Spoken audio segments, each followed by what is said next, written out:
Well, we've talked before about cars and really different issues and the concern a lot of us share. Well, you never want to just throw parts at a problem. We hope that that's not where one of our viewers is finding himself right now, but it sounds like that could be the case. It could be. Peter Fink owns Certified Transmission. Joins us this morning. Good to see you, Peter. Hey, Peter. Good morning. How are you guys? You never want to throw parts at something, without right? a doubt. I was going to say that is the wrong thing to do. Paying for a little bit of diagnosis charge, $100 or $200 is the best money you can ever spend. Because, you know, parts, I don't care if it's a $50 part, very rarely is it usually that cheap, but oh my gosh, you're just throwing parts at it and then it don't fix it. It's not returnable, okay, because you put it on and used it. I mean, that's not the way to go about it. Okay. Well, let's see if we can help Brian out because he's up first. He says, I have a 1999 Mercury Cougar 2.5 V6 automatic. It'll start fine and initially go into gear, but then nothing. I've replaced the range sensor and still experience the same problem. Any ideas? Well, this one sounds like we started throwing a little bit of parts at it, okay, or something. Obviously, we got some kind of transmission or driveline problem going here. Anytime you have something with the transmission, you always want to check your fluid first, okay? I'm assuming we started it up, got it warmed up, check the fluid, okay? You need to do that. It has to be warm. You don't want it to be cold.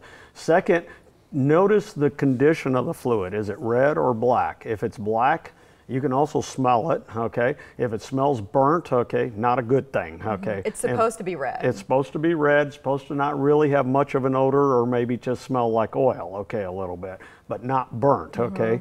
If it does, transmission's got a problem, okay, and stuff.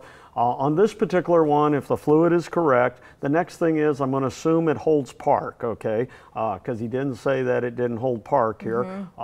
This is a front-wheel drive car, and so we have seen sometimes an axle break, okay, but then it wouldn't hold park. And since he didn't say that, most likely it isn't that. The other thing that we have seen on some of these front-wheel drive cars also is that front axle, one of them can pop out a little ways.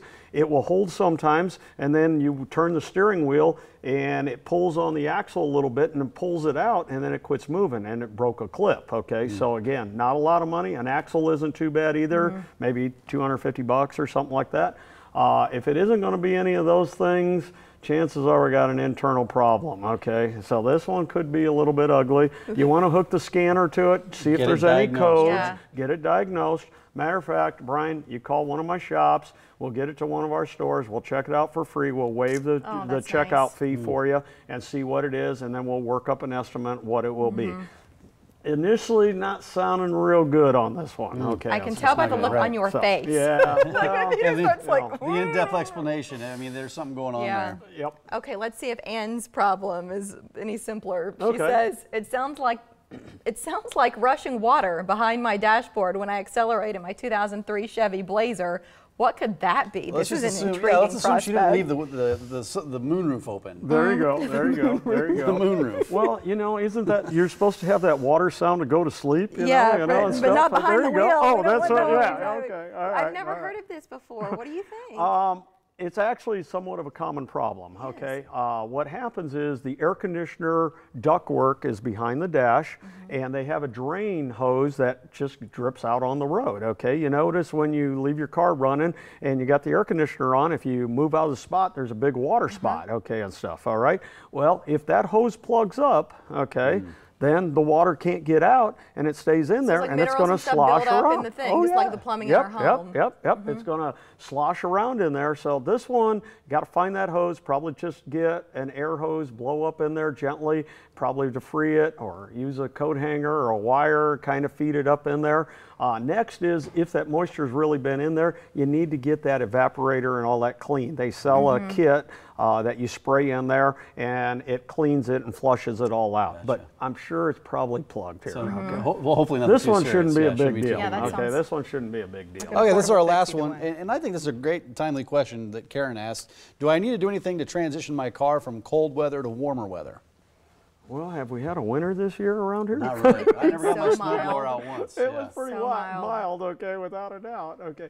No, great question, okay. In the old days, you had to change, you know, we took the snow tires off and we had to put different oils in, one for summer, one for winter. Today's oils, you don't need that. So honestly, the answer to the question is no, you don't need to do nothing. If you've been doing regular maintenance on your car, there's nothing extra that you need to do, okay.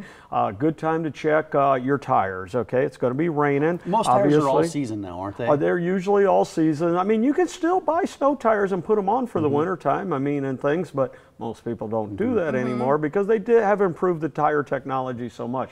But that brings me to the tires. To me, it's one of the most important things you don't want to shave money on. If those things are slightly worn down and don't have good tread, with the rain coming, it's going to be slick. You can't stop. You can't get traction. You're going to lose control. Accident can happen, all that. Safety So issue. to me, spring is always a great time to reevaluate the tires to make sure that you got good tires. That's probably the biggest thing that I would say, other than just check all your fluids on it. You don't even really need to change them. Just do the regular maintenance and stuff and just call it good and keep on going. That's good news. Yeah, it is. Brian, it sounds like, can use certified transmission more than the other two viewers today. But if you're in a position where you know something's going on with that transmission, we can't recommend certified transmission highly enough. Peter started this business decades ago, 5 locations now in the Omaha area, and you can make your appointments online at omaha.certifiedtransmission.com. Thank you, Peter. Thank you, Peter. Always Thank good you. to see you. Always fun. All right. And your question